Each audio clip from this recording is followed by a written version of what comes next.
Welcome to my YouTube channel. मेरे इस YouTube channel पर आप सभी लोगों का बहुत बहुत स्वागत है। सभी को एक साथ नमस्कार। तो पिछली क्लास में हमने ब्लड के बारे में देख लिया और ब्लड ग्रुप के बारे में देख लिया। ब्लड का मैंने पूरा डिटेल से बता दिया कि ब्लड क्या है, कितने प्रकार का होता है, और ब्लड के साथ हमने ब्लड ग्रुप को भी पढ़ लिया है। ठीक है, तो सर्कुलेटरी सिस्टम में सर्कुलेशन को पढ़ने से पहले ब्लड के बारे में पढ़ना जरूरी होता है, इसलिए पहले मैंने आपको ब्लड को समझाया। आज का हमारा टॉपिक है हृदय परिसंचरण तंत्र, है ना। बेसिकली इसको परिसंचरण तंत्र या सर्कुलेटरी सिस्टम के नाम से जाना जाता है।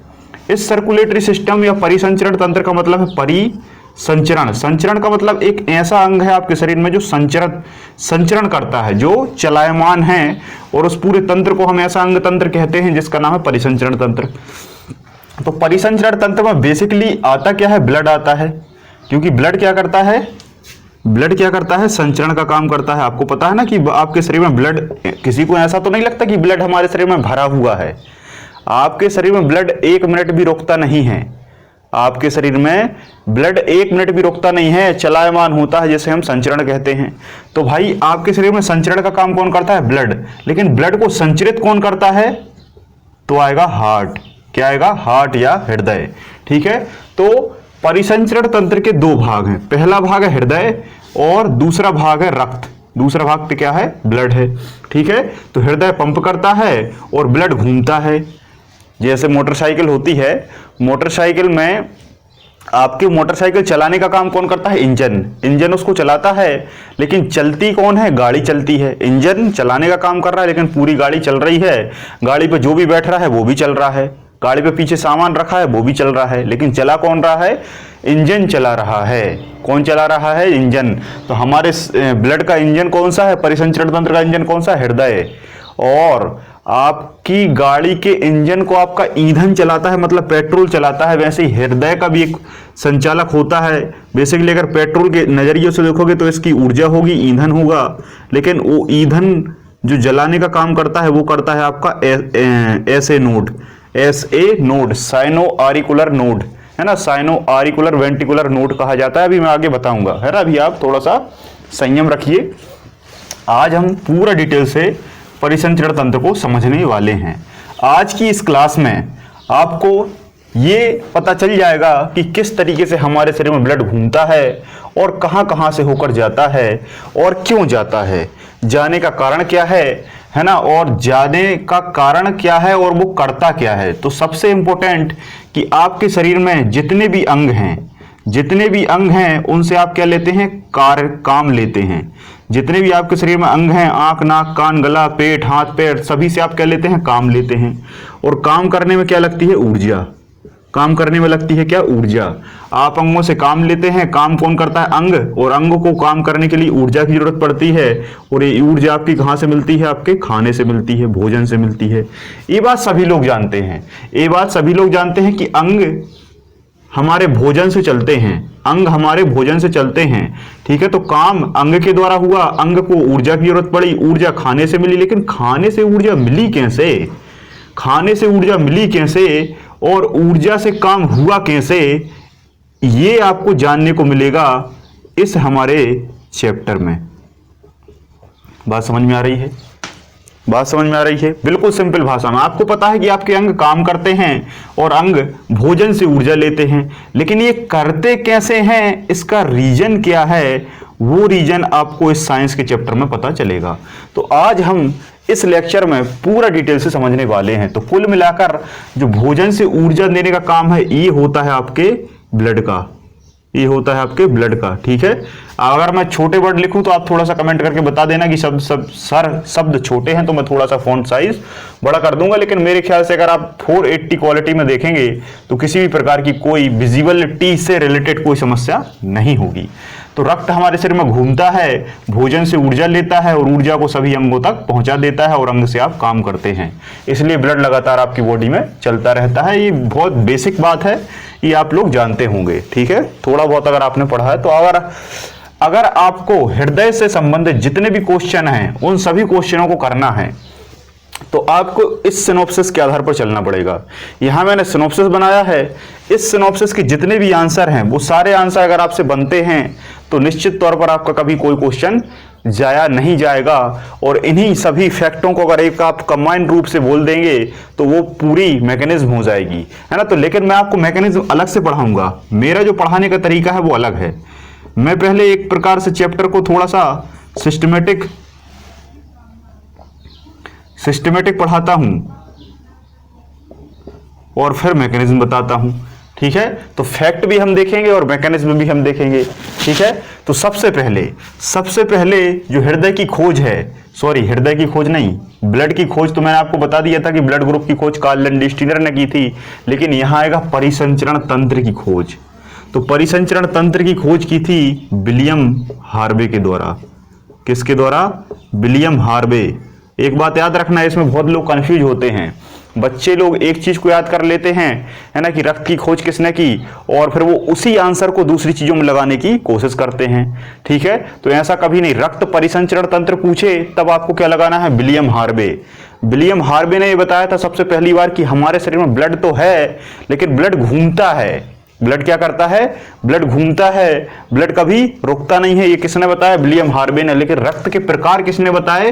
तो कार्ल लैंडस्टीनर ने बताया। तो दोनों नाम को आप अच्छे से याद रखना, ठीक है। और ये इन्होंने 1628 में बता दिया था, बहुत पहले।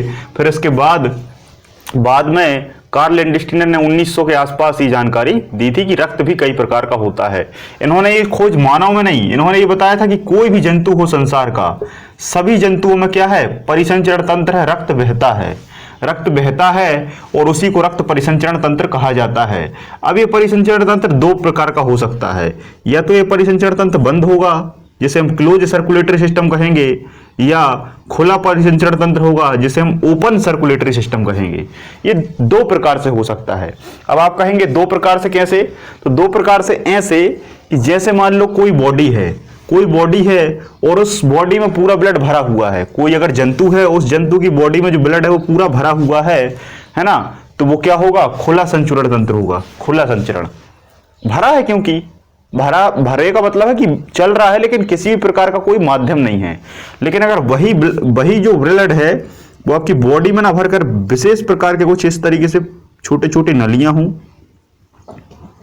और इन नलियों से होकर ब्लड जाए और इन नलियों से होकर ब्लड आए, तो उसे हम क्या कहेंगे? बंद परिसंचरण तंत्र, क्योंकि वो बंद नली में बह रहा है। तो बंद नली में बहता है जिसे आप क्या कहते हैं? जिसे आप सामान्य भाषा में कहते हैं नसें। क्या कहते हैं? नसें। यानी कि नस दिख रही हैं आपकी, तो वो नस नहीं, वो क्या है? धमनी और सिराएं हैं। क्या होती हैं? धमनी और सिराएं होती हैं। वही धमनी और सिरा आपस में एक दूसरे से कनेक्टेड रहती हैं और रक्त ले जाती और लाती हैं। अभी आगे मैं बताऊंगा कि किस में कौन सा रक्त जाता है, किस में कौन सा रक्त आता है, कैसे अशुद्ध है, कैसे शुद्ध रक्त होता है। तो अभी आप इतना समझे कि खुला क्या है और बंद क्या है। जिसमें खुले रूप से बहे वो खुला संचरण तंत्र, जिसमें बंद नलियों में बहे जिसे आप नसें कहते हैं वो बंद संचरण तंत्र, है ना। ये सब सभी जंतुओं में होता है, लेकिन कुछ जंतु ऐसे हैं जिनमें कुल मिलाकर देखो खुला परिसंचरण तंत्र अविकसित जंतुओं में होता है। किसमें होता है? अविकसित जंतुओं में, जो छोटे छोटे इनवर्टिब्रेट मैंने आपको बताए।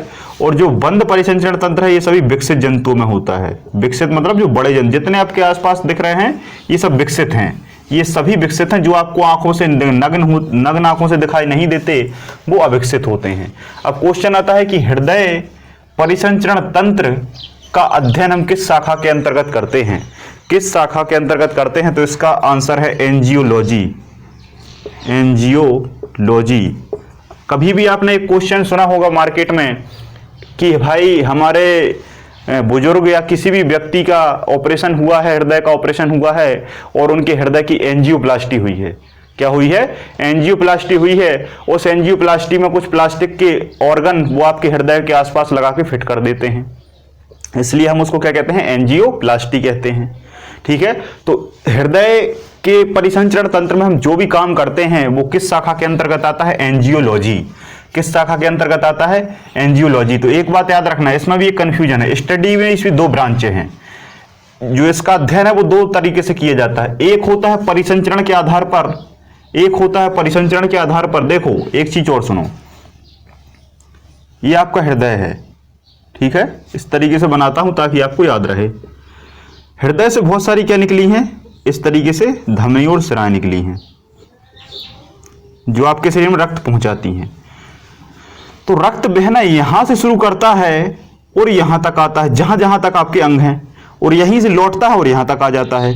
तो ये क्या है, ये परिसंचरण तंत्र है। यहां यहां रक्त बह रहा है, तो यहां से लेकर यहां तक का जो अध्ययन है वो क्या होगा, एंजियोप्लास्टी, क्योंकि परिसंचरण तंत्र का अध्ययन आप एंजियोप्लास्टी में करेंगे। लेकिन जब आप यहां अध्ययन करेंगे हृदय, हृदय थोड़ी बहता है, तो हृदय बेसिकली आता परिसंचरण तंत्र में है, काम करता है, लेकिन वो परिसंचरण तंत्र का भाग नहीं है।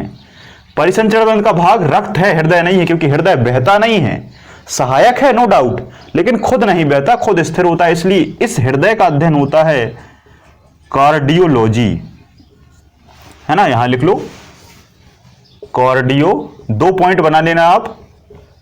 परिसंचरण तंत्र का अध्ययन angiology, study of circulatory system angiology, study of heart cardiology, क्योंकि कार्डियक मसल हृदय में होती है और कार्डियक मसल में आप किसी भी प्रकार का ऑपरेशन करोगे तो वो जो शाखा होगी वो कार्डियोलॉजी होगी। ठीक है, तो दोनों पॉइंट आप बहुत अच्छे से बना लेना, है ना। टाइप मैं आपको बता चुका हूं, एक आपका ओपन टाइप है, ओपन टाइप सर्कुलेटरी सिस्टम है, और एक आपका क्लोज टाइप सर्कुलेटरी सिस्टम है।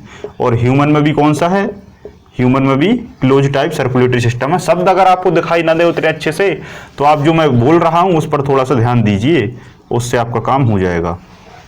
अब क्वेश्चन आता है नंबर, नंबर का मतलब हृदय की संख्या। हृदय की संख्या तो किस में कितने हृदय हैं, है ना। तो बस आपसे 2 क्वेश्चन पूछेगा कि सर्वाधिक हृदय किसमें है, संसार में सर्वाधिक हृदय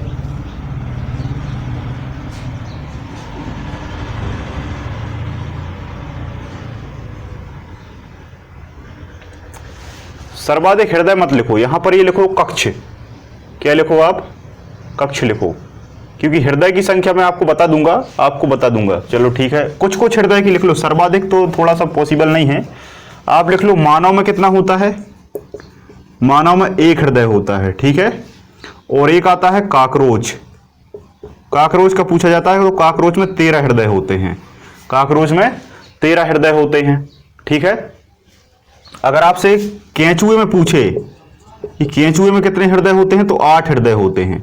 कितने हृदय होते हैं, 8 हृदय होते हैं, ठीक है। अगर जोड़े में पूछे तो ये 4 हो जाएगा, ठीक है। 4 जोड़ी हृदय मतलब 8 हृदय केंचुए में होते हैं, ठीक है।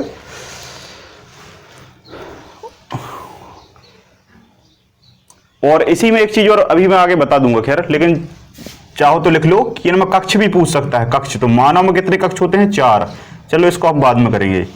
अब अगर आपको वेट पूछे, है ना, तो मानव का जो वेट है, मानव के जो हृदय का वेट है वो लगभग 300 से 350 ग्राम है। मानव के हृदय का वजन कितना है, 300 से 350 ग्राम है, 300 से 350 ग्राम है, ठीक है। लगभग आधा किलो से थोड़ा सा कम। स्ट्रक्चर की अगर हम बात करें तो बंद मुट्ठी के आकार का है ना। इस तरीके से आपकी जो मुट्ठी है ऐसा होता है। वैसे ऐसा हम बनाते जरूर हैं हृदय, लेकिन हृदय ऐसा होता नहीं है, ठीक है। बुकों को में देखा होगा आप लोगों ने, इस तरीके से दिखाई देता है, ऐसा बंद मुट्ठी के आकार का। कहीं कहीं कोनिकल भी लिखा रहता है ना, कोनिकल, शंकुआकार भी लिखा रहता है ना, ऑप्शन में शंकुआकार भी आ सकता है, शंकुआकार, ठीक है। तो ऐसा स्ट्रक्चर है। कवर, इसकी जो बाहरी झिल्ली की बात करें तो इसकी बाहरी झिल्ली क्या होती है, बाहरी झिल्ली को कहा जाता है, क्या कहते हैं, बाहरी झिल्ली को कहते हैं इसकी,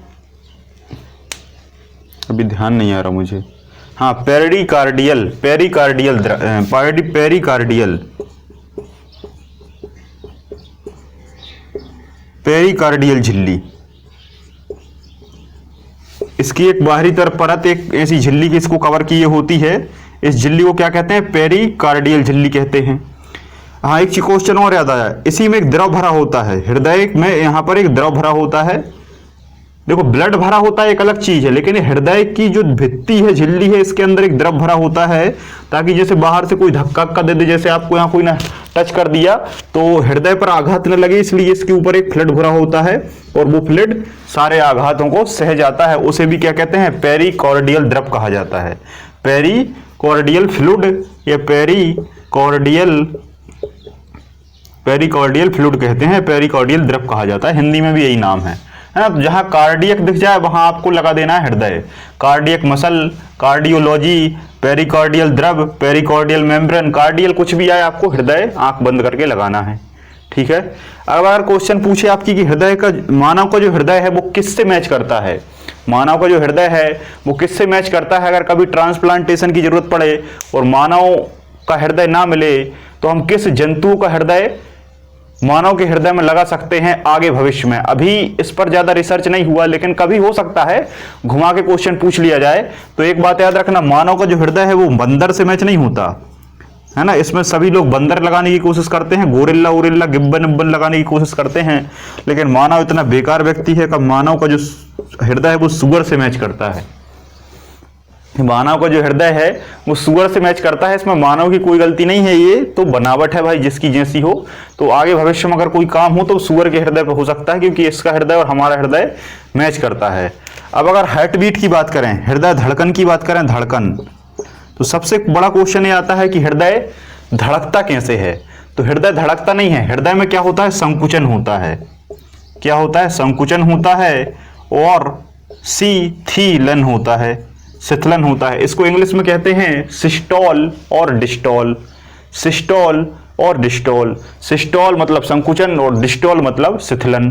संकुचन को हिंदी में कह सकते हैं दबना, जब ये दबेगा तो रक्त बह जाएगा और फिर ये खुल जाएगा तो रक्त वापस आ जाएगा, है ना, तो शिथिल हो गया और संकुचित हो गया। तो ये दोनों प्रक्रियाएं चलती रहती हैं, इसी को हम कहते हैं हार्ट बीट और इसी को हम सामान्य भाषा में कहते हैं धड़कन। कई बार क्वेश्चन आता है कि धड़कन की आवाज क्या है, तो लोग धक धक लगा देते हैं, जबकि सही आवाज क्या है, लब डब। क्या है, हृदय की सही आवाज क्या है, लब डब। हृदय की सही आवाज क्या है, लब डब। जब ये लब डब है तो इसका ये जो लब डब है ये इसे हमने धड़कन कह दिया, ठीक है। ये धड़कन होती कैसे है, ये धड़कन होती कैसे है, तो हृदय में एक यहां पर छोटा सा एक यंत्र लगा होता है, यंत्र तो नहीं कह सकते, अंग कह सकते हैं। इसको कहा जाता है SA नोड, है ना, SA node, sino auricular ventricular node, sino auricular ventricular node. इसी को हम पेस मेकर भी कह सकते हैं, pacemaker. Pacemaker basically देखा जाए तो पेस मेकर आर्टिफिशियल होता है ना। जब ये ऐसे नोड खराब हो जाता है ना, तो कृत्रिम रूप से एक पेस मेकर लगाया जाता है, तो वो कृत्रिम पेस मेकर होता है, लेकिन इसको आप पेस मेकर भी कह सकते हैं ऐसे नोड को।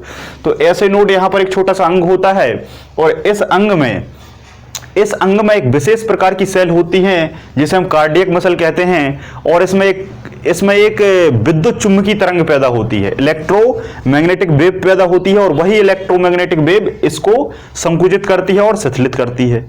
बात समझ में आई, ठीक है। जैसे गाड़ी को चलाने का काम इंजन करता है, वैसे ही हृदय को चलाने का काम ये नोड करता है, पेसमेकर करता है।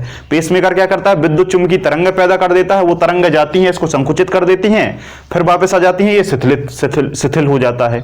बात समझ में आई, है ना। फिर जब ये ऐसे नोड कुछ लोगों को खराब हो जाता है, जो लोग बहुत तेल वाली चीजें खाते हैं, तेल वाली चीजें खाने के बाद कोलेस्ट्रॉल वगैरह जम जाता है, यहाँ की कोरोनरी धमनी होती है, वो कोरोनरी धमनी जम जाती, उसमें जाम हो जाता है, तब ये खराब हो जाता है, फिर इसको काट के अलग कर दिया जाता है और एक आर्टिफिशियल कृत्रिम पेसमेकर लगा दिया जाता है, जिसे हृदय की बैटरी के नाम से जाना जाता है।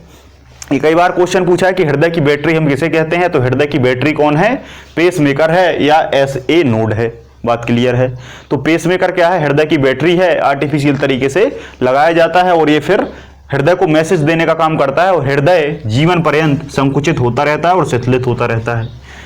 एक क्वेश्चन और आप इसी में लिख लेंगे, जितनी चीजें मैं बोल रहा हूं आपको 1 बाय 1 करके एक एक करके पॉइंट में लिखते जाना है, क्योंकि सारे फैक्ट देखो, मैं यहां वहां की गोल मटोल बातें नहीं करता, गोल मटोल बातें मेरे लेक्चर में मिलेगी ही नहीं। जितने शब्द मैं यहां से बोलूंगा सारे फैक्ट होंगे, सारे फैक्ट होंगे, ठीक है। तो ये जीवन पर्यंत काम करता है। एक क्वेश्चन आता है कि हमारे शरीर में ऐसा कौन सा अंग है जो कभी सोता नहीं है, हमारे शरीर में ऐसा कौन सा अंग है जो सोता नहीं है, तो हृदय जीवन पर्यंत काम करता रहता है, ठीक है। लेकिन कभी पूछ लिया जाए कि हृदय कब सोता है, हृदय कब सोता है? वैसे तो कभी सोता ही नहीं है, अगर ये सो जाएगा तो व्यक्ति सो जाएगा। तो हृदय कभी सोता नहीं है। लेकिन एक बार यूपी पीसीएस में शायद ऐसा क्वेश्चन आया था, यूपी का कोई एग्जाम था कि हृदय का रेस्ट करने का समय कौन सा है, तो इसका सही आंसर जो है वो है कभी नहीं। हृदय का रेस्ट करने का समय क्या है? कभी नहीं। लेकिन बनाने वाले की कला देखिए आप, बनाने वाले क्वेश्चन बनाने वाले की कला देखिए कि उसने कभी नहीं ऑप्शन में नहीं दिया, उसने ऑप्शन ऐसा दिया कि जिसका सही आंसर था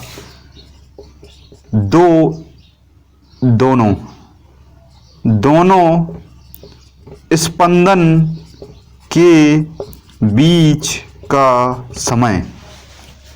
बात समझ में आई? हृदय कब सोता है? कभी नहीं। लेकिन फिर भी ऑप्शन में आ जाए तो दो स्पंदन, मतलब संकुचन और शिथिलन के बीच का जो समय है, उस स्थिति में हृदय सो लेता है, ऐसा कह सकते हैं। वैसे वास्तविक तौर पर ऐसा है नहीं है। ठीक है, तो बात समझ में आई। अब आप कहेंगे तो चलो इसका समय ही बता दो। समय बता देता हूं। संकुचन और शिथिलन होने में कुल मिलाकर समय लगता है 0.8 सेकेंड। संकुचन और शिथिलन मतलब एक चक्र, एक हार्टबीट या एक धड़कन। एक देखो, एक धड़कन किसे कहेंगे? एक उसमें संकुचन हो और एक उसमें शिथिलन हो, जब तो एक चक्र होगा। तो हृदय का एक चक्र, हृदय का एक स्पंदन, हृदय की एक धड़कन का समय कितना है? 0.8 सेकेंड, मतलब 1 सेकेंड से भी कम, 1 सेकेंड से भी कम, जिसमें संकुचन का समय है 0.5 सेकेंड और शिथिलन का समय है 0.3 सेकेंड इक्वल टू 0.8 सेकेंड। ये आपका टोटल फॉर्मूला बन के आता है हृदय का। ठीक है, बात समझ में आई? तो इतना समय लगता है इसका एक धड़कन कंप्लीट करने के लिए। ठीक है, और इतने समय में यहां से तरंगें निकलती हैं। लेकिन यहां एक क्वेश्चन और बनता है जिसमें बच्चे गलती कर देते हैं। ये तो यहां की बात हो गई, इतने भाग की और इतने भाग की। लेकिन जब ये संकुचित हो गया तो रक्त कहां चला गया? पूरे शरीर में। तो रक्त जब यहां से निकला, चला पूरे अंगों तक गया और लौट के फिर से वापस आ गया, तो इसमें कितना समय लगा? समय लगा, इससे हम कहते हैं एक पंप में लगा समय। तो रक्त जाने और रक्त आने में जो लगा समय होता है उसको हम कहते हैं 23 सेकंड। कितना कहते हैं? 23 सेकंड।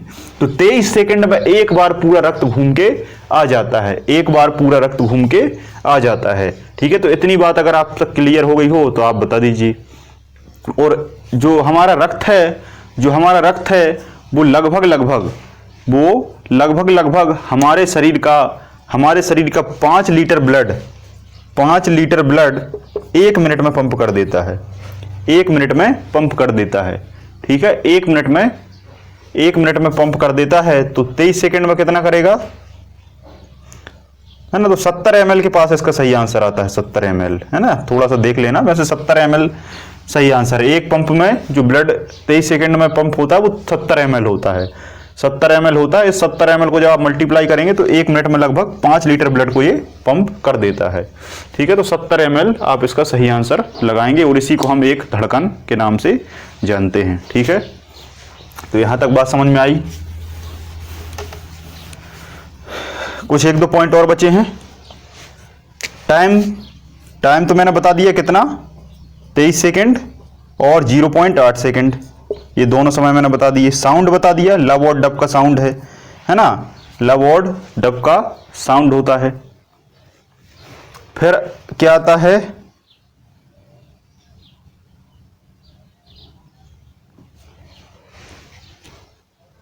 कुछ एनिमलों की हम बात करते हैं कि किस एनिमल में कितनी धड़कन होती है। अगर आपसे पूछे मानव की धड़कन क्या है तो 72 बार पर मिनट। मानव की धड़कन कितनी है? 72 बार पर मिनट, मतलब 1 मिनट में 72 बार धड़क जाएगा। 1 मिनट मतलब 60, देखो कभी कभी गलती से 60 सेकंड भी लिख सकता है वो, 60 सेकंड भी तो 1 मिनट होता है। तो जब 60 सेकंड में 72 बार होगा तो 1 मिनट में तो 1 सेकंड में तो उससे कम होगा ना, इसलिए 0.8 सेकंड आता है। तो 60 सेकंड में 72 बार धड़क जाता है हमारा दिल। लेकिन अगर आपसे शिशु पूछे तो शिशुओं का जो है वो जल्दी जल्दी धड़कता है ना, तो 100 बार पर मिनट उनका धड़कता है। अगर आपसे पूछे कि नवजात शिशु जो बच्चा अभी पैदा हुआ है उसका लगभग 160 बार धड़कता, 120 बार धड़कता है। 120 बार धड़कता है। जब आप दौड़ते हैं, कसरत करते हैं तो लगभग 160 से 180 बार धड़कने लगता है। और जब नील आर्मस्ट्रांग ने चांद पर पहला बायां कदम रखा था तब उनका लगभग 104 बार प्रति मिनट की दर से धड़क रहा था। तो अलग अलग स्थितियों में अलग अलग होता है, लेकिन 72 आपको याद रखना है। फिर आपसे एक क्वेश्चन पूछा जा सकता है कि संसार में सबसे ज्यादा हृदय किसका धड़कता है? सबसे ज्यादा जो हृदय है वो किसका धड़कता है? वो धड़कता है छछूंदर का। किसका? छछूंदर का। लगभग 628 के आसपास, 628 के आसपास छछूंदर का क्या होता है? छछूंदर का हृदय धड़कता है पर मिनट में, 1 मिनट में, है ना। और सबसे कम किसका धड़कता है? देखो छछूंदर क्या है? सबसे छोटा एनिमल है। मैंने आपको बताया था सबसे छोटा मैमल्स क्या है? स्तनी क्या है? छछूंदर। तो उस छछूंदर का 628 बार 1 मिनट में धड़क जाता है, क्योंकि सबसे छोटा जीव है। और सबसे कम किसका धड़ेगा? सबसे बड़ा जीव का। तो सबसे बड़ा जीव कौन सा है? सबसे बड़ा जीव होता है ब्लू व्हेल। तो ब्लू व्हेल सबसे बड़ा जीव है। बड़ा जीव होगा तो बड़ा हृदय होगा, तो एक बार में काम चल जाएगा। तो कम धड़केगा, लगभग 25 बार पर मिनट, 25 बार पर मिनट। लेकिन ब्लू व्हेल अगर ऑप्शन में ना हो तब आप क्या लगा देंगे? अफ्रीकी हाथी। अफ्रीकी हाथी भी सबसे बड़ा है, मैंने आपको बताया था। ये जली है, स्थली है। इसका लगभग 28 बार पर मिनट। भेल का 25 बार पर मिनट, इसका 28 बार, हमारा 72 और छछूंदर का 628। बस इतना याद रखो, इतने से बाहर क्वेश्चन कभी नहीं जाएगा।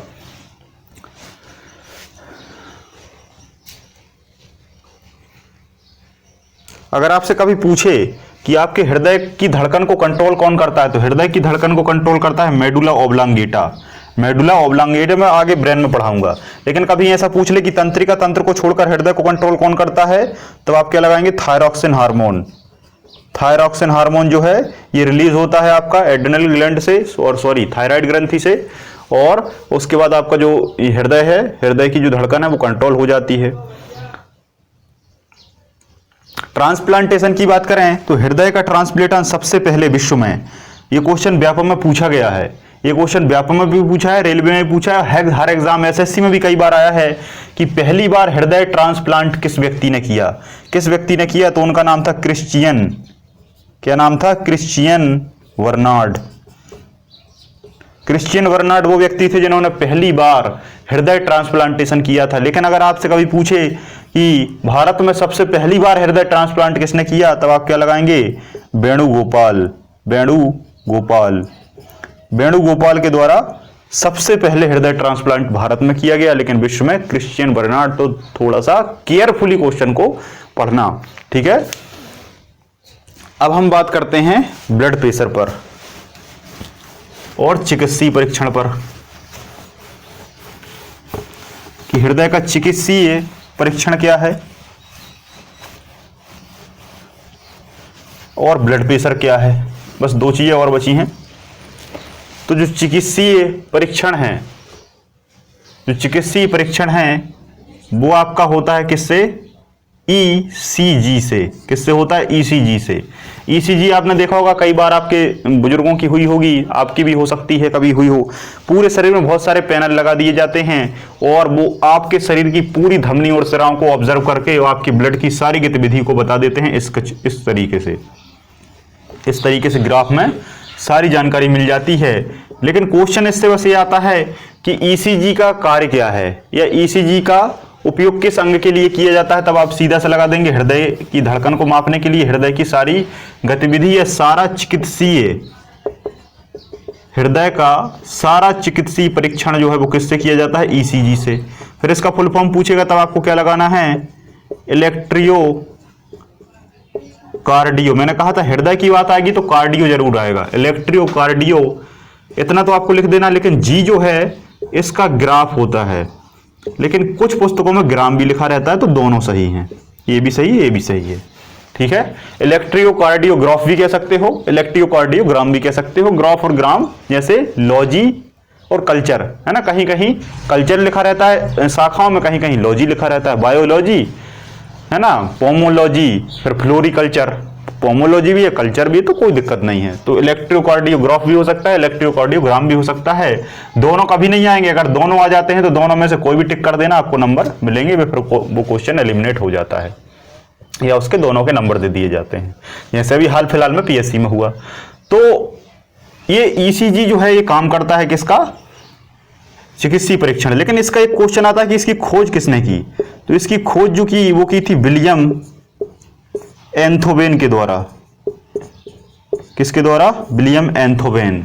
तो विलियम एंथोवेन ने इस ईसीजी की खोज की थी और इससे चिकित्सीय परीक्षण किया जाता है। बस इतना याद रखो, ज्यादा डिटेल में आपको नहीं जाना।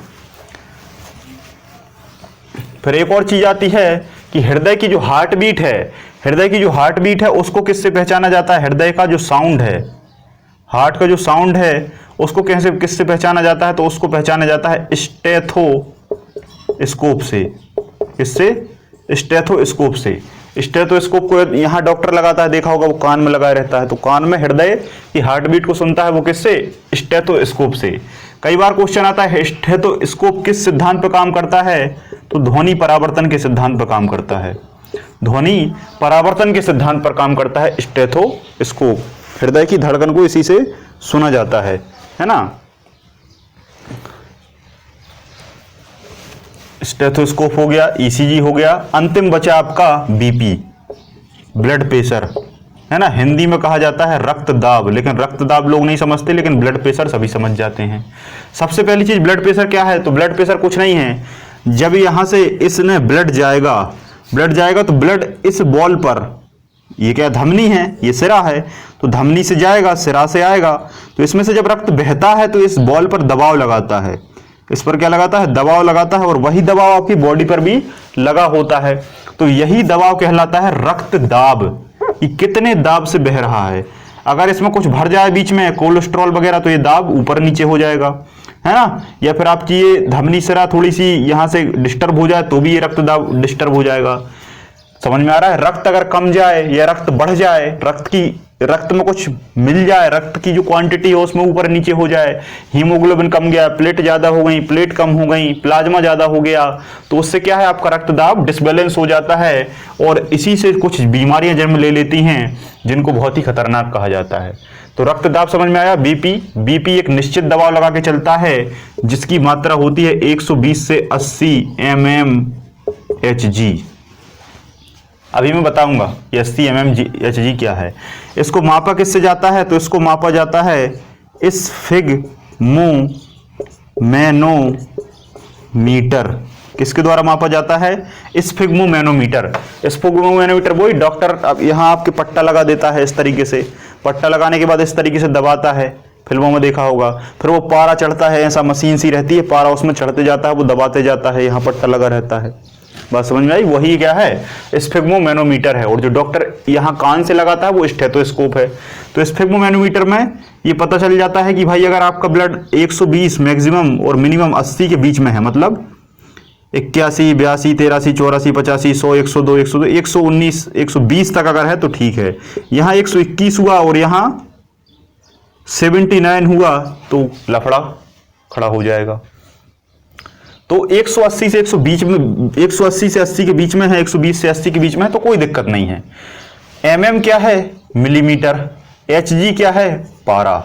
hg को हम पारा से दर्शाते हैं, सोने को हम au से दर्शाते हैं, आयरन को हम fe से दर्शाते हैं, एल्यूमिनियम को हम al से दर्शाते हैं, नाइट्रोजन को हम n से दर्शाते हैं, ऑक्सीजन को O से दर्शाते हैं।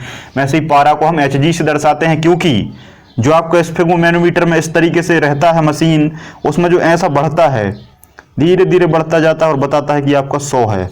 तो जो बढ़ता और कमता है वही क्या है? पारा है, उसी को मरकरी कहते हैं, उसी को Hg से दर्शाते हैं।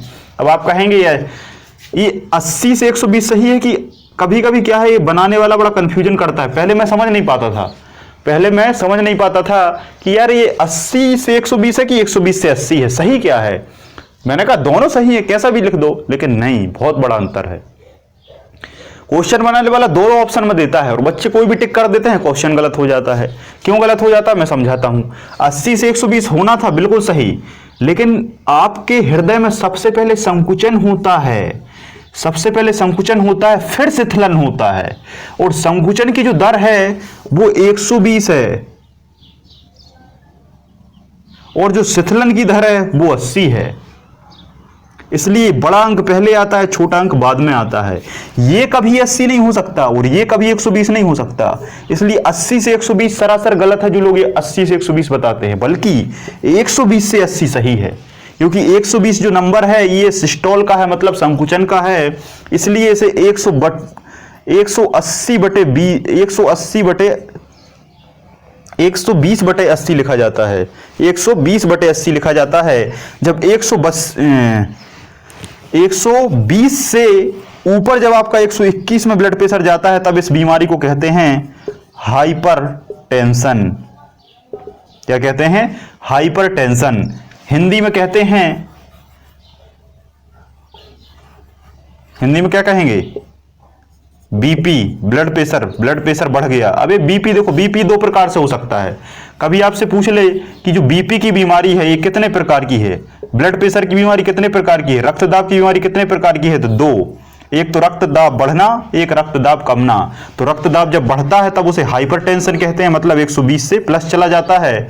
और कभी कभी 80 से भी नीचे चला जाता है, 79, तब इसको कहते हैं हम हाइपोटेंशन। तो ये भी दो प्रकार से होता है, ये आपको पहली बार पता चला होगा, हाइपरटेंशन और हाइपोटेंशन। तो बीपी भी भाई साहब दो प्रकार की होती है। जिनको बीपी होगा तो बता देना, या तो आपकी बीपी बढ़ी है या तो कमी है। तो बढ़ी है तो कम वाली चीजें खाओ, और कमी है तो बढ़ी वाली चीजें खाओ। क्या खाना है? जब आपका ब्लड प्रेशर ज्यादा गिर जाए, जो 79 से भी कम हो जाए, तब आपको नमक खा लेना है, सोडियम क्लोराइड। सोडियम में सोडियम आयन होता है, और जो सोडियम आयन है आपको पता है कि ये हृदय की हार्टबीट को बढ़ा देता है और आपका रक्तदाब 80 से बढ़कर ऊपर आ जाएगा। तो जब हृदय का दाब कम जाए तब नमक खा लेना है, और जब दाब बढ़ जाए तब आपको शक्कर का घोल पी लेना है, शक्कर का घोल। अब आप कहेंगे क्यों? तो शक्कर के घोल में क्या होता है? शक्कर होती है, और शक्कर का फार्मूला क्या है? C6H12O6। ये ग्लूकोज है, ये थोड़ा सा जटिल फॉर्म में होता है। जब इस आपके ब्लड में जाता है तो ब्लड में डिजोल्व हो जाता है, और जब डिजोल्व होता है तो आपका जो रक्त है उसका जो दबाव है वो कम होने लगता है। ठीक है, तो यहाँ तक ये बेसिक चीज़ें थी, ये आपको यहाँ तक क्लियर हो गई होंगी। ठीक है, बस एक क्वेश्चन बचा है कि स्फेग्मोमैनोमीटर की खोज किसने की। बस इसका आंसर आप मुझे बता दो तो आपकी बहुत बड़ी कृपा होगी। स्फेग्मोमैनोमीटर की खोज किसने की? ये क्वेश्चन आपके लिए मार्केट में नया होगा, अभी तक आपने बुकों में भी नहीं देखा होगा। ठीक है, तो आप लिख लो जल्दी से। इसकी जो खोज है वो किसके द्वारा की गई थी? वो की गई थी आपका सैमुअल बद्री। सैमुअल बद्री तो एक खिलाड़ी था वेस्ट इंडीज का एक बहुत अच्छा प्लेयर था सैमुअल बद्री, है ना। तो उसी के नाम से याद कर लो, है ना। एक मैच देख लेना यूट्यूब पे जाके वेस्ट इंडीज का, उसमें आपको खिलाड़ी मिल जाएगा सैमुअल बद्री, लेकिन इसका जो नाम है वो थोड़ा सा अलग है, सैमुअल कार्ल रिटर। लेकिन इतना देखो, इतना भी याद रख लो ना तो काम चल जाता है, धीरे धीरे याद होता है। कभी कभी पूरा याद करने की कोशिश ना करें, पहले थोड़ा पकड़ने की कोशिश करें। तो सैमुअल कार्ल रिटर ने ये सब चीजें बताई थी कि भाई ऐसा है, इसे बनाओ स्फेग्मोमैनोमीटर को और हृदय को पहचानो। तो इन्हें बना दिया, और आज इनका गुणगान सारी दुनिया करती है। तो लगभग सारे फैक्ट मैंने आपको बता दिए। अब थोड़ी सी जगह छोड़ दो ताकि कुछ फैक्ट अगर आपको और मिलें तो आप उनको ऐड कर दें। अभी 2-3 फैक्ट और बताऊंगा मैं, लेकिन उससे पहले हाँ एक चीज देखो, फिर क्वेश्चन आ गया कि जो बीपी है, रक्तदाब, इसकी खोज किसने की? रक्तदाब, क्योंकि देखो भाई बीपी बहुत पहले से रहा होगा, लेकिन किसी को पता चला होगा तो किसी ने तो बताया होगा रक्तदाब या ब्लड प्रेशर क्या है। तो ये एक वैज्ञानिक थे जिनका नाम था हेल्स। तो हेल्स भाई साहब ने रक्तदाब बताया था सबसे पहले। तो रक्तदाब की खोज किसने की? तो हेल्स के द्वारा की गई थी। चलो ठीक है, खोज वोज बहुत हो गया, अब थोड़ा सा मैकेनिज्म पर बात करते हैं हम। मैकेनिज्म, अब यही सबसे इंपॉर्टेंट पार्ट है। अगर आपने परिसंचरण तंत्र को बहुत अच्छे से समझना है और जीवन भर आपको अपने माइंड में रखना है, तो आपको ये मैकेनिज्म एक बार समझना पड़ेगा। आज मैं भी पढ़ा पा रहा हूं तो इसकी वजह फैक्ट नहीं है, बल्कि इसकी वजह अंडरस्टैंडिंग है।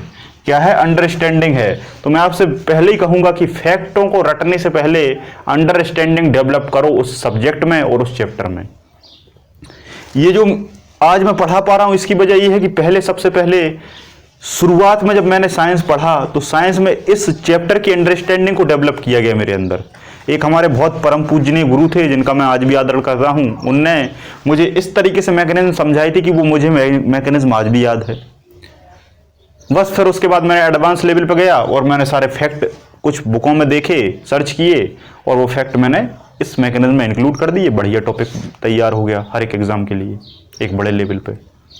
तो मैकेनिज्म आपको पहले बहुत अच्छे से समझना है, फिर आप धीरे धीरे फैक्ट याद करेंगे तो आपको समझ में आएगा। अभी आप क्या है, फैक्टों को रटेंगे, लेकिन मैकेनिज्म समझने के बाद क्या होगा कि आप फैक्टों को समझ के याद कर लेंगे। तो हृदय कुछ मैं ऐसा बनाता हूं कि आपको एक बार में याद हो जाए। हृदय छोटा बनाते हैं, बड़ा नहीं, क्योंकि हमें बहुत कुछ बनाना पड़ेगा। ये आपका हृदय में से ऐसा होता नहीं है, थोड़ा सा अलग आकार है, लेकिन हम ऐसे ही बनाएंगे। ये आपका हृदय है। सबसे पहला क्वेश्चन, हृदय 4 भागों में बटा होता है। 1 2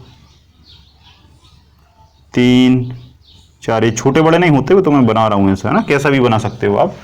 हमारा का शरीर 4 हृदय में बटा होता है, 4 चैम्बर में बटा होता है ना। मछलियों का 2 में बटा होता है, कछुए का 3 में बटा होता है, नहीं कछुए का 3, मगरमच्छ का 4, छिपकली का 3, सभी रेप्टाइल्स का 3, ये सब मैं आपको बता चुका हूँ। मानव का 4 में होता है। तो मानव के 4 जो कक्ष हैं, इनका नाम क्या है? इसे कहते हैं हम ऐसा, ये देखो एक चीज मैं बताता हूं, मैं आपको बहुत बड़ी चीज बताता हूं। किताब में या ब्लैक बोर्ड पे कोई भी चीज जब आप पढ़ो साइंस को छोड़कर, तब उन सभी का ये भाग दायां होता है ये, और ये भाग बायां होता है। मैथ पढ़ो, रीजनिंग पढ़ो, कुछ भी पढ़ो, तो ये दायां भाग होता है, ये बायां भाग होता है, क्योंकि रीजनिंग को ऐसे ही पढ़ा जाता है। लेकिन जब आप साइंस को पढ़ोगे तो साइंस क्या है? साइंस वास्तविक चीज है, ना कि इमेजिनेशन। रीजनिंग में सभी चीजें इमेजिन करी जाती हैं, सभी चीजें मानी जाती हैं, इसलिए उसका ये दायां यही दायां होता है, ये बायां यही बायां होता है। दाईं तरफ गया तो यहां जाएगा, बाईं तरफ गया तो यहां जाएगा व्यक्ति।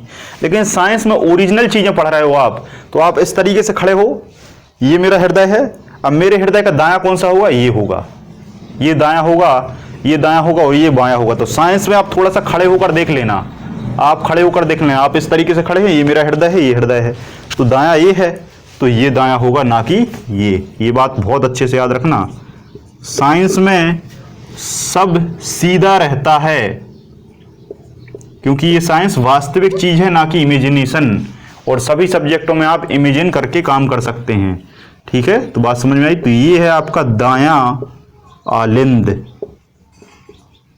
इंग्लिश में कहते हैं राइट, क्या कहेंगे इंग्लिश में? Auricle, right auricle. और ये होगा आपका लेफ्ट ऑरिकल, बायां आलिंद। ये होगा बायां निलय, निलय मतलब वेंट्रिकल, दायां निलय, राइट वेंट्रिकल। ठीक है, तो यहां तक समझ में आया। ये 4 भाग होते हैं, 4 भागों के नाम मैंने आपको बहुत अच्छे से बता दिए हैं।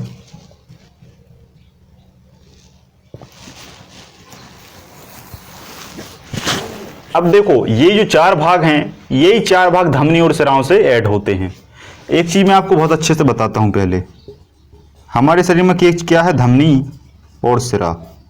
इसे कहते हैं हम आर्टरी, और इसे कहते हैं हम बीन। धमनी में हमेशा के लिए शुद्ध रक्त ही बहता है, सिरा में हमेशा के लिए अशुद्ध रक्त बहता है। अब ये शुद्ध क्या है, ये आगे के चैप्टर में आपको समझ में होगा। शुद्ध मतलब ऑक्सीजन वाला ब्लड, अशुद्ध मतलब कार्बन डाइऑक्साइड वाला ब्लड। ठीक है, ये तो आप जानते ही हैं, कोई बड़ी बात नहीं है। याद कैसे रखोगे? क्योंकि इसमें उल्टा होने की संभावना होती है कि यार धमनी में शुद्ध था कि अशुद्ध था। तो आप एक शब्द याद रख लो, धांसू।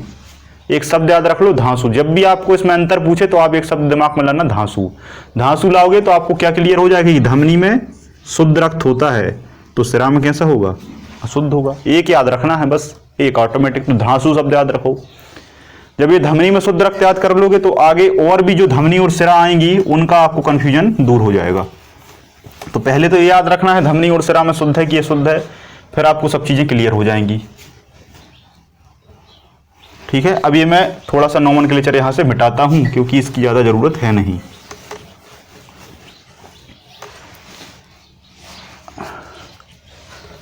आपका ये क्या है? सिर है, ये आपके पैर हैं।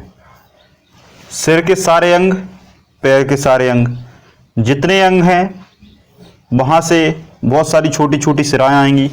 बहुत सारी छोटी छोटी सिराएँ आएंगी, फिर एक सिरा आएगी बड़ी, फिर एक बड़ी सिरा आएगी, दोनों यहाँ मिल जाएंगी और फिर वो सिरा यहाँ आ जाएगी।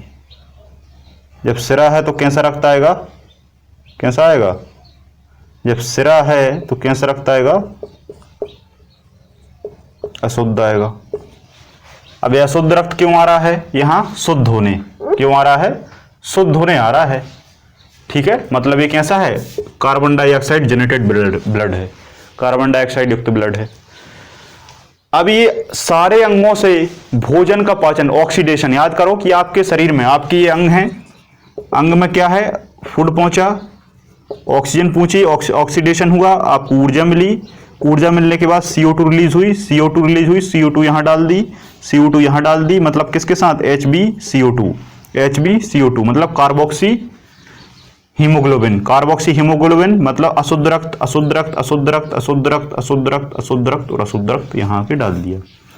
मतलब सारे अंगों से अशुद्ध रक्त इकट्ठा करके सिरा के माध्यम से पहले अग्र महासिरा और पश्चिम महासिरा, अग्र महासिरा, पश्चिम महासिरा, पश्चिम की ओर बड़ा शरीर है इसलिए पश्चिम महासिरा सबसे बड़ी सिरा होगी, सबसे बड़ी सिरा होगी, सबसे बड़ी सिरा होगी। ठीक है, अभी ये क्वेश्चन मैं आगे लिखा दूंगा। अग्र महासिरा और पश्चिम महासिरा दोनों मिलाकर अशुद्ध रक्त कहाँ डाल देंगी? दायां आलिंद में। ये क्वेश्चन पूछता है कि सारा अशुद्ध रक्त कहाँ आता है? दायां आलिंद में। फिर दाला निलय कनेक्ट रहता है ट्राइकास्पिड वाल्व से। किससे? ट्राइकास्पिड वाल्व से। हिंदी में कहते हैं त्रिवलनीय कपाट, त्रिवलनीय कपाट। आप कहेंगे कपाट क्या है? कपाट कुछ ऐसी चीज होती है जैसे हिंदी में आप बाल कह सकते हो। बाल सुना है? बाल को लॉक कर दो, पानी रिटर्न नहीं आ सकता है ना। कुएं में देखा होगा, पानी ऊपर चला गया लेकिन लौट के आया तो बाल बंद हो गई। बाल को हमने बंद कर दिया, पानी नहीं जा सकता। वैसे ही रक्त है, आगे तो चला गया, पीछे की ओर ना आए। अगर पीछे की ओर आ गया तो शुद्ध और अशुद्ध मिल जाएगा, फिर मतलब क्या है? तो यहां त्रिवलनीय कपाट या ट्राइकॉस्पिड वाल्व होते हैं। तो रक्त को आगे तो जाने देते हैं लेकिन पीछे नहीं आने देते। तो दाएं आलिंद से कहां आया? दाएं निलय में आ गया। अब ये दायां निलय क्या करेगा? ये जो दायां निलय है, ये दायां निलय यहां से ब्रेक होगा और यहां से सीधा चला जाएगा, यहां से सीधा चला जाएगा कहां? आपके फेफड़ों में। फेफड़ों में क्यों जाएगा? क्योंकि आप सांस ले रहे हैं ऑक्सीजन और छोड़ क्या रहे हैं? Carbon dioxide. तो ये कैसा आ गया? अशुद्ध रक्त आ गया। अशुद्ध रक्त में हमने कार्बन डाइऑक्साइड को छोड़ दिया, ऑक्सीजन को ले लिया और इस ब्लड में क्या मिल गई? इस ब्लड में ऑक्सीजन मिल गई। मतलब यहाँ क्या हो गया? शुद्धिकरण हो गया और यहाँ से रक्त कहलाता है शुद्ध रक्त, मतलब ऑक्सीजन युक्त रक्त। और ये रक्त फिर किससे माध्यम से आया? और यहां से ब्रेक होकर इसने यहां डाल दिया। बात समझ में आई? और ये क्या है? आलिंद है, मतलब बायां आलिंद है। ठीक है, तो बाएं में सबसे पहले शुद्ध रक्त आता है। कहां से आता है? फेफड़ों से आता है। लेकिन इन दोनों का नाम यहां बदल जाएगा, इन दोनों का नाम यहां बदल जाएगा। ये वाली जो धमनी है या जो सिरा है, ये जब यहां जा रही है तो ये फेफड़े में जा रही है, इसलिए इसका नाम क्या पड़ेगा? फुफ्फुस धमनी। और आने वाली क्या कहलाएगी? फुफ्फुस सिरा। अब आप कहेंगे सर आपने तो उल्टा लिख दिया। यही तो समझने की चीज है, यही तो समझने की चीज है। शरीर में जितनी भी लाखों धमनी है सब में शुद्ध रक्त है, जितनी भी सिराएं हैं सब में अशुद्ध रक्त है। लेकिन यहां वो कॉन्सेप्ट बदल जाता है। यहां अगर फुफ्फुस धमनी है तो अशुद्ध रक्त होगा और फुफ्फुस सिरा है तो शुद्ध रक्त होगा। बस एक सिरा और एक धमनी ऐसी है जहां कॉन्सेप्ट बदल जाता है। बाकी सारी सिराएं और सारी धमनियों में समान होता है। धमनी में शुद्ध होगा हमेशा, सिराओं में अशुद्ध होगा हमेशा, केवल एक को छोड़कर। वो कौन सी है? फुफ्फुस। क्योंकि फेफड़े में जा रही है ना, तो पलट जाएगा कॉन्सेप्ट। इसी को इंग्लिश में कहा जाता है पल्मोनरी, पल्मोनरी वीन और पल्मोनरी आर्टरी और पल्मोनरी वीन, पल्मोनरी। अब ये पल्मोनरी क्यों कह दिया भाई? पल्मोनरी इसलिए कहा है क्योंकि पल्मोनोलॉजी में फेफड़ों का अध्ययन होता है। पल्मोनोलॉजी में फेफड़ों का अध्ययन होता है। पल्स से आया है ना, पल्स, पल्मोनोलॉजी। तो बात समझ में आई। अब ये क्या कहलाई, यहां ये निलय में आई, यहां से ये चला गया धमनी से, कौन सी, फुफ्फुस धमनी, अशुद्ध रक्त। फिर यहां से लौटा शुद्ध रक्त, किससे, सिरा है फिर भी शुद्ध है क्योंकि एक ही सिरा है, दायां आलिंद में। अब क्वेश्चन आता है कि सबसे पहले शुद्ध रक्त कहां आता है, बायां आलिंद में, और बायां आलिंद से इसने यहां पहुंचा दिया बायां निलय में, बायां निलय में। और बायां निलय क्या करेगा भाई, बायां निलय कुछ नहीं करेगा, बायां निलय एक बहुत बड़ी धमनी से जुड़ा होता है, इसी को कहा जाता है महाधमनी। कहां जाएगी, सभी अंगों में, वहीं तक जहां तक सिराएं फैली हैं, सभी अंगों में। और यहां ये फिर से जुड़ गई सिराओं से, यहां ये फिर से जुड़ गई सिराओं से, तो यहां फिर फिल्टर फिर दे दिया, यहां फिर दे दिया। ये क्या है, अंग है आपके। बात समझ में आई, नहीं आई, नहीं आई होगी, अभी 2 से 3 बार नहीं आएगा समझ में। एक बार ये देखो, अभी तक मुझे पता है कि आप लोग एक बार से ज्यादा वीडियो नहीं देखते, लेकिन इस वीडियो को देखना पड़ेगा। इस वीडियो को जब आप 2-3 बार देखोगे तब समझ में आएगा, फिर आप एक बार खुद से डायग्राम बनाओगे तब समझ में आएगा, फिर एक बार खुद से समझोगे, दोबारा समझोगे, फिर 21 दिन बाद फिर से वीडियो देखना, फिर और अच्छे से क्लियर हो जाएगा। क्योंकि मैकेनिज्म थोड़ी सी जटिल है, लेकिन अगर आपको इंटरेस्ट है, जानने की इच्छा है, तो एक बार में भी समझ में आ जाएगा। फिर से समझो, सारे अंगों में खाना पचा, खाने से गंदी गैस निकली जिसे हमने कार्बन डाइऑक्साइड कहा, सारी कार्बन डाइऑक्साइड को ब्लड में मिला दिया, कार्बोक्सी हीमोग्लोबिन। अग्र महासिरा पश्चिम महासिरा, क्योंकि अशुद्ध है, अशुद्ध किस में बहता है, सिरा में बहता है अशुद्ध। अग्र महासिरा पश्चिम महासिरा दोनों मिली, आके डाल दिया दायां आलिंद में। दायां आलिंद ने संकुचन किया निलय में, निलय ने कहा कि यार अब यह अशुद्ध है, शुद्ध करो, फेफड़े को पहुंचा दिया, लेकिन यहां धमनी हो जाएगी, यहां धमनी हो जाएगी क्योंकि फुफ्फुस धमनी है, फुफ्फुस धमनी में अशुद्ध होता है, ये रटना पड़ेगा। चला गया, फेफड़े में शुद्ध हुआ, फिर फेफड़े ने कहा हम तो शुद्ध कर दिया, ले लो अब तुम वापस, तो वापस ले लिया, लेकिन अब वापस ये वाला भाग थोड़ी लेगा, क्योंकि ये वाला भाग तो बुक है, किसके लिए, अशुद्ध के लिए, और ये वाला भाग बुक है किसके लिए, शुद्ध के लिए। तो यहां बायां आलिंद में शुद्ध रक्त सबसे पहले आया, बायां आलिंद ने बायां निलय को दिया, यहां एक कपाट रहेगा, यहां भी एक कपाट रहेगा, यहां ट्राई था, यहां बाई हो जाएगा, बाई कॉस्पिड बॉल्व, द्विबलनीय कपाट। क्या होगा, द्विबलनीय कपाट। क्यों होगा, रक्त आगे तो चला जाएगा, लेकिन ये शुद्ध कर दिया, अगर पीछे चला जाएगा तो मिल जाएगा ना, पीछे नहीं जा सकता, बॉल का काम करेगा, जैसे हमने बॉल्व कह दिया। बाई कॉस्पिड बॉल्व ने निलय में डाला, निलय ने संकुचन मारा, और संकुचन मारने से महाधमनी, सबसे बड़ी धमनी, शरीर की सबसे बड़ी धमनी, पूरी धमनियों को जोड़ के शरीर के एक एक अंग तक शुद्ध रक्त पहुंचा देती हैं, और आप स्फूर्ति, चेतन, ऊर्जा युक्त बन जाते हैं। इसलिए हम गहरी सांस लेते हैं तो हमारे अंदर, जैसे कभी आपने पंजा लड़ाया है किसी से, है ना, लड़ाई की होगी, पंजा लड़ाया होगा, है ना, अगर कोई मेहनती काम किया होगा, तो जब आप मेहनती काम करते हैं, सांस लेते हैं आप गहरी लंबी सांस, गहरी लंबी सांस लेने को इसलिए कहा जाता है ताकि आपके अंदर ऑक्सीजन जाए, ऑक्सीजन ब्लड में मिले, और वो सारे अंग में, धमनी में शुद्ध रक्त पहुंचा दे, और आप में एक ऊर्जा हो। जब पंजा लड़ाते हैं तो गहरी लंबी सांस ली जाती है ताकि ऑक्सीजनेटेड ब्लड पूरे अंगों में जाए और एक गजब की एनर्जी हमें प्रदान करे और सारी चीजों को बदल के रख दे। इसलिए कहते हैं गहरी लंबी सांस लो, कपाल भारती, अनुलोम विलोम करो, क्या कहते हैं, अनुलोम विलोम, है ना, तो उससे क्या होता है, ऑक्सीजन का फ्लो होता है।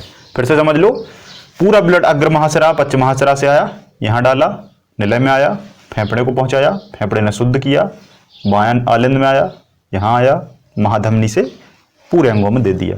अब यहां से धमनी और सिराओं से आप कहेंगे सर जुड़ी हैं, तो धमनी और सिराओं से सिरिकाएं जुड़ी होती हैं और धमनी से धमनिकाएं जुड़ी होती हैं, धमनी से धमनिकाएं जुड़ी होती हैं।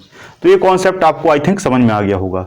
अब इसमें बस एक ही क्वेश्चन बनता है कि सबसे बड़ी सिरा कौन सी है, पश्चिम महासिरा। क्यों भाई, अग्र में यहां देखो चेहरा ही है, चेहरा तक कैसे, पश्चिम, लेकिन लंबा शरीर है, तो सबसे बड़ी सिरा पश्चिम महासिरा। सबसे बड़ी धमनी महाधमनी, है ना, इसे सिस्टमिक धमनी भी कहते हैं, सिस्टमिक महाधमनी। तो सबसे बड़ी सिरा पश्चिम महासिरा, सबसे बड़ी धमनी महाधमनी। लेकिन सबसे छोटी धमनी फेनिक धमनी, सबसे छोटी धमनी फेनिक धमनी, और सबसे छोटी सिरा कहां लिखूं, यहां लिखता हूं, हेमी एंजाइगस सिरा, हाँ सबसे छोटी सिरा हेमी एंजाइगस सिरा। तो बस इतना याद रख लो, इतने में काम आपका चल जाएगा, अब इस पूरे को आपको एक फ्लो डायग्राम में बनाना है, तभी आपको ये याद आएगा। अब आप कहेंगे फ्लो डायग्राम कैसा, तो मैं आपको एक छोटा सा फ्लो डायग्राम बना के दिखाता हूं। आपको बहुत अच्छे से बनाना है, लेकिन दूर दूर करके, और अगर आपने एक बार इसका चार्ट बना के आपके रूम में लगा लिए तो आप जीवन भर नहीं भूल पाएंगे, ये मेरी गारंटी है। क्योंकि ये सारी चीजें चार्ट से जो क्लियर होती हैं वो और किसी चीज से क्लियर नहीं हो सकती। क्या करना है आपको, यहां लिखना है अंग से कहां आएगा, रक्त सिरिकाओं में। कि सिरिकाओं में क्यों आएगा, क्योंकि अशुद्ध है, अभी हम अशुद्ध लेके चल रहे हैं CO2 वाला। सिरिकाओं से कहां आएगा, सिरा में आएगा। सिरा से अग्र और पश्च दोनों सिराओं से आकर अग्र पश्च सिरा से कहां आएगा, दायां आलिंद में। दायां आलिंद से दायां निलय में। दायां निलय से फुफ्फुस धमनी में, है ना। इस तरीके से आपको फ्लो डायग्राम बनाना है। फुफ्फुस धमनी से कहां आएगा, फुफ्फुस धमनी से फेफड़े में, लंग्स में। फेफड़े से कहां जाएगा, फुफ्फुस सिरा में। फुफ्फुस सिरा से बायां आलिंद से बायां निलय से महाधमनी, और महाधमनी से धमनिकाओं में, और धमनिकाओं से सारे शरीर के अंगों में पहुंच जाएगा। फ्लो डायग्राम बना लो, कोई दिक्कत नहीं है। तो छोटी धमनी, बड़ी धमनी, हेमी एंजाइगस सबसे छोटी सिरा है, सबसे बड़ी सिरा पश्चिम महासिरा है, सबसे छोटी धमनी फेनिक महाधमनी है, सबसे बड़ी महाधमनी सिस्टमिक महाधमनी है। एक क्वेश्चन और आता है कि हृदय को भी ऑक्सीजन चाहिए, क्योंकि हृदय में कौन सी मसल है, हृदयक पेशी है, कार्डियक मसल है, और इसको भी CO2 बाहर करना है। तो इसके मास के लिए एक अलग से धमनी आती है जिसका नाम है कोरोनरी धमनी और कोरोनरी सिरा। तो कोरोनरी आपको याद रखना है, कोरोनरी धमनी एक अलग से धमनी होती है जो केवल हृदय के लिए पर्सनल, है ना। आपने देखा होगा डिपार्टमेंट में, है ना, खाना आना मिलता है, पानी आनी मिलता है हर कहीं, लेकिन ऑफिस के मालिक के लिए, ऑफिस के ओनर के लिए एक अलग से व्यक्ति होता है। अगर सबको पानी दे रहे हैं तो ऑफिस के लिए अलग से पानी की व्यवस्था होती है, ठीक है। हर एक चीज के लिए अलग से व्यवस्था होती है। जैसे रेलवे में आप देखते हैं सब अलग जाते हैं, लेकिन रेलवे का जो व्यक्ति है वो अलग से जा सकता है, तो अलग से व्यवस्था होती है। तो हृदय के लिए भी एक अलग से व्यवस्था है, अलग से एक धमनी है कोरोनरी, तो ये हृदय के लिए काम करती है और ऑक्सीजन कार्बन डाइऑक्साइड देती है। एक चीज और आता है कि हृदय का अगर कोई भी सामान खराब हो जाए तो इसको हम कहाँ रखेंगे, कैथ लैब में।